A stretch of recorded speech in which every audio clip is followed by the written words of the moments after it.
నమస్తే అమ్మ, మీ పేరు? నా పేరు శ్రీమంతల పార్వతి. పూర్వపు పార్వతీ మాతాజీ పూర్వపు నామం. ఇప్పుడు భక్తికారక సన్యాసిని మాతాజీ. నేను సన్యాసిని. అమ్మ, ఎక్కడి నుంచి వచ్చారమ్మా మీరు? తెలంగాణ స్వామి. అమ్మ, మరి తిరుమల తిరుపతి లడ్డూలో కల్తీ జరిగిందని ఆధారాలతో సహా నిరూపితమైంది. మరి ఈ నేపథ్యంలో గత ప్రభుత్వంలో ఉన్నటువంటి పెద్దలందరూ కూడా తిరుమల తిరుపతి లడ్డూని మేము పవిత్రంగా ఉంచాము, ఎటువంటి కల్తీ జరగలేదని అంటున్నారు. మరి మీరు తిరుపతి లడ్డూని గత ప్రభుత్వంలో ఏమైనా టేస్ట్ చేశారా? మీకు ఎలా అనిపించింది? 5 సంవత్సరాలు తను పరిపాలించినటువంటి జగన్మోహన్ రెడ్డి తన గుండెల మీద చేసుకుని చెప్పమానండి. తను మనిషి అయితే చెప్పమానండి, మానవత్వం ఉంటే చెప్పమానండి. మానవత్వం లేదు తనలో. మానవత్వం ఉంటే భగవంతుడి విషయంలో తను డిక్లరేషన్ కూడా ఇవ్వకుండా భగవంతుడు సన్నిధికి వెళ్ళాడు. ఏంటి అంటే నేను సీఎంని అన్నాడు.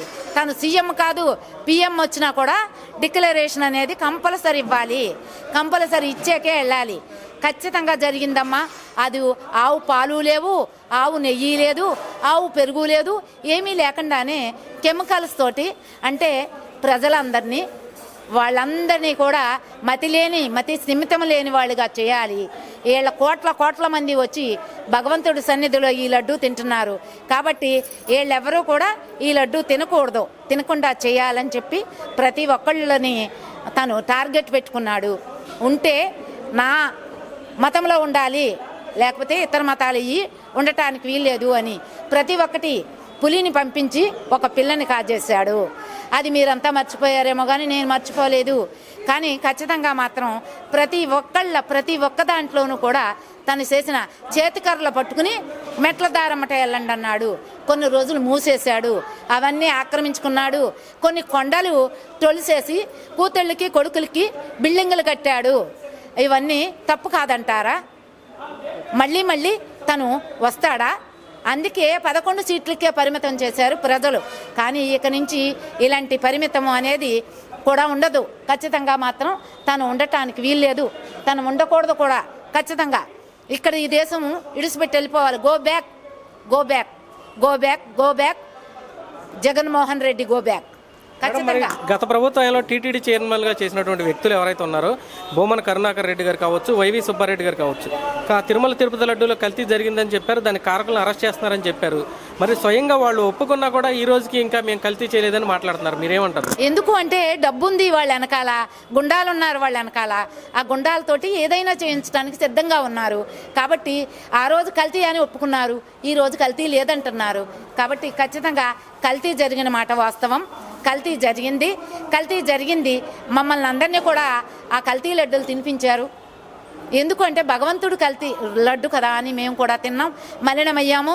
కానీ అప్పుడు ఆ లడ్డు తిన్నప్పుడు ఏదో అనిర్వచనమైనటువంటి ఒక బాధ, చాలా ఆవేదన పొందాము. ఏంటి భగవంతుడి లడ్డు ఈ రకంగా ఉందేంటి అని చెప్పి 4 రోజులు ఉండేటప్పటికే వారం 10 రోజులు కాదు, నెల రోజులు ఉన్నాయి ఇదివరకు లడ్డు పాడయ్యేది కాదు.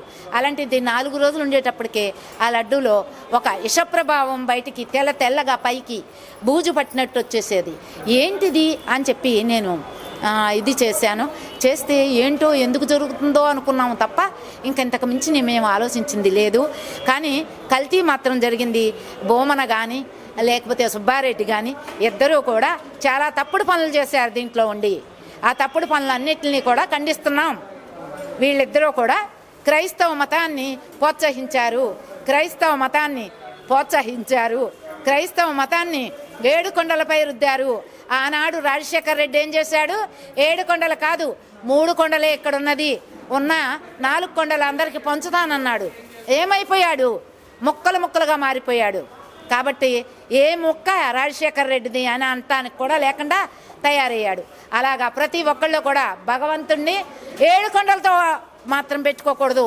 ఎవరితో అన్నా పెట్టుకోండి, 7 కొండల వాడితో పెట్టుకుంటే మాత్రం ఖచ్చితంగా మటాష్ అయిపోతారు. ఖచ్చితంగా మాత్రం. ఈ ప్రభుత్వం వచ్చిన తర్వాత తిరుమల లడ్డు ఎలా అనిపించిందమ్మా? మీరు ఎప్పుడైనా తిన్నారా? మొన్నే వెళ్ళాం మేము. 120 మందిని నేను తీసుకెళ్ళడం జరిగింది. 750 మందితోటి సర్వదర్శనం చేసుకోవడం జరిగింది. ప్రోటోకాల్ దర్శనం చేయించారు. చాలా బాగుంది. లడ్డు కూడా చాలా బాగుంది. అసలు ఆ సువాసనలే చాలా వెదజల్లుతూ ఉన్నాయి. చాలా బాగుంది లడ్డు. ఇప్పుడు బాగానే ఉంది. అయితే ఇప్పుడు ఉన్నటువంటి పాలకులు కూడా ఖచ్చితంగా వాళ్ళు కూడా మార్పు రావాలి. వాళ్ళలో కూడా ఖచ్చితంగా ఏమి హిందూ ధర్మం హిందువులు మేము కాదా? మేము సాధువులం కాదా? మా సాధు సంతులను ఆదరించొద్దా? ఖచ్చితంగా మా సాధు సంతులను కూడా ఆదరించేందుకు, ఈ సనాతన ధర్మాన్ని నిలబెట్టేందుకు మీరు కూడా కృషి చేయాలి. ఖచ్చితంగా ఇప్పుడున్నటువంటి పాలకులు ఖచ్చితంగా సాధు సంతులు తలుచుకున్నారంటే ఏదైనా జరుగుద్ది, అది మాత్రం గుర్తుంచుకోండి. ప్రతి ఒక్కళ్ళు కూడా ఈ సాధు సంతులకి మీరు చేయూతనివ్వాలి. ప్రతి ఒక్క దేవాలయంలో సాధు సంతుల ప్రమేయంతో జరగాలి. అప్పుడు ఏ తప్పు జరగదు, ఏ కల్తీ జరగదు. ప్రతి ఒక్కళ్ళు కూడా సాధు సంతుల్ని ఆదరించి ప్రతి ఒక్క ఆలయంలో కూడా ఒక్కొక్క సాధువుని పెట్టి ప్రతి ఒక్కళ్ళు కూడా అది చూసుకునేటట్టు బాధ్యత ఇచ్చేటట్టు చూడాలని నేను ఇప్పటి ప్రభుత్వాన్ని కోరుతున్నాను. మేడం, మరి శ్రీవారికి పట్టు వస్త్రాలు సమర్పించడం కానీ ఏమైనా యజ్ఞాలు హోమాలు చేసేటప్పుడు గత ముఖ్యమంత్రి జగన్మోహన్ రెడ్డి గారు ఒక్కళ్ళే చేస్తున్నారు, మరి అది కరెక్టేనంటారు? మరి ఆయన అది కరెక్ట్ కాదు. జగన్మోహన్ రెడ్డి చేసిందంతా తప్పే. ఎందుకు అంటే భార్య పక్కన లేకపోతే చేయడానికి అర్హత లేదు. భార్య భర్తలు ఇద్దరు కలిసే చేయాలి. ఒకవేళ పొరపాటున ఎప్పుడైనా భార్య లేకపోతే బొడ్లో రెవెకలు గుడ్డ పెట్టుకుని చేస్తాము. అదే భర్త లేకపోతే తుండేసుకుని చేస్తాము ఆడవాళ్ళం. కానీ ఆనాడు రాముడు ఏం చేశాడు? స్వర్ణ సీతను తయారు చేయించుకుని యజ్ఞము యాగము అశ్వమేధ యోగము చేశాడు. అలాగే ప్రతి ఒక్కళ్ళు కూడా భార్యతోటి రావాలి. జగన్మోహన్ రెడ్డి చేసింది చాలా తప్పు. డిక్లరేషన్ కూడా ఇవ్వలేదు. సీఎం అయినా పిఎం అయినా ఎవరైనా కూడా డిక్లరేషన్ ఇవ్వాలి. నాకు భగవంతుడు అంటే ఇష్టము అనేది ఉంటుంది దాంట్లో కొన్ని. ఆ కొన్నిటికి సమాధానం రాయాలి, సంతకం పెట్టాలి. ఖచ్చితంగా అది చేయకుండా తను వెళ్ళాడు నేను ఒక సీఎంనని. ఇప్పుడు ఏమైంది? వాడి పదవి ఉందా? కానీ ఖచ్చితంగా మాత్రం ఇక్కడ ఉండటానికి కూడా అర్హత లేదు తనకి. ఇప్పుడు వైసీపీలో ఉన్నటువంటి ప్రభుత్వ అధికారులుగా చేసిన వాళ్ళు మొన్నటి వరకు ఉన్న వాళ్ళంతా కూడా బయటికి రండి, ప్రతి ఒక్కళ్ళు బయటకు వచ్చేయండి, అందులో ఉండకండి, ప్రతి ఒక్కళ్ళు ఉండొద్దు. ఎందుకు అంటే వెంకటేశ్వర స్వామికి, ఏడు కొండలవాడికి, ఆ శ్రీనివాసుడికి మీరు చేసినటువంటి తప్పు, చాలా తప్పు చేశారు వాళ్ళు. ఆ తప్పు మీకు తెలియకపోవచ్చు, ఇప్పుడు తెలిసే కూడా సమర్థించొద్దు, ఆ దాంట్లో ఉండొద్దు. ప్రతి ఒక్కళ్ళు బయటికి రండి. మీరు డబ్బు కోసం ఆశించొద్దు, పదవి కోసం ఆశించొద్దు. పదవులు డబ్బులు ఇయ్యాలుంటాయి, రేపు పోతాయి. కానీ ఖచ్చితంగా ఉండాల్సింది ఏంటి అంటే మానవత్వం. మానవత్వం ప్రజ్వరిల్లాలి ప్రతి మనిషిలో. ప్రతి ఒక్కళ్ళు మానవులుగా ఉండి ప్రతి ఒక్కళ్ళు కూడా మానవ జన్మని సార్థకం చేసుకోవాలి. ఈ జన్మ శాశ్వతం కాదు, ఈ శరీరం శాశ్వతం కాదు, ఈ అందం శాశ్వతం కాదు.